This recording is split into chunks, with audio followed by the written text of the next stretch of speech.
Good morning. In today's video, we're talking about how to reinstall Windows on our computer. Now, in order to do this, the only thing we need on hand is our USB media creation tool, which is plugged in right up here. I'm assuming we already have this. If you don't already have this, we have another video describing how to make this media creation tool.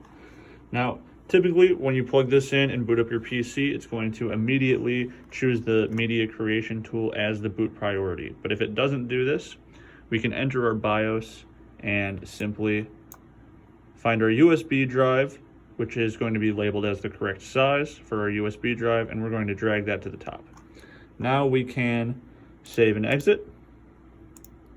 And our PC is going to reboot. It's going to shut off and reboot back into the Windows creation installation screen.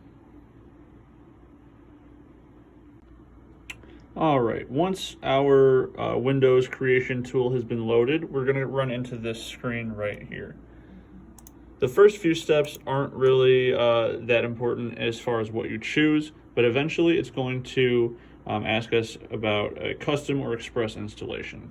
At this point, if you have a product key, you can enter it, but you can also always bypass that just by selecting I do not have a product key. Make sure if you do have a product key, you select the right version of Windows. For us, that's 11 Home. And of course, don't forget to agree to the terms of service. Now, this is the important part. Custom or express. We're going to want to make sure we select a custom install of Windows so that we can make sure we have all of the files we need and we don't have any of the files we don't want. You'll see here there's already a bunch of partitions in this partition menu. I have, even on OneDrive, I have 4 partitions. Why is that? It's because there are already files on here which are being used for different purposes. Some of these are Windows files, some are game files, but all of them are going to have to go. So you can see here I have the option to press delete. We are going to delete everything until it shows like that as unallocated space.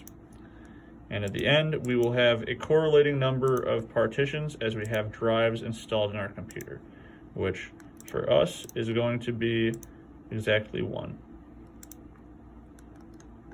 All right, now that we have exactly 1 drive detecting, it has the correct amount of total space and free space available. We're going to select next. And we're going to let this install. After we have finished installing this, we just have to run some updates, install our drivers, and we're up and gaming.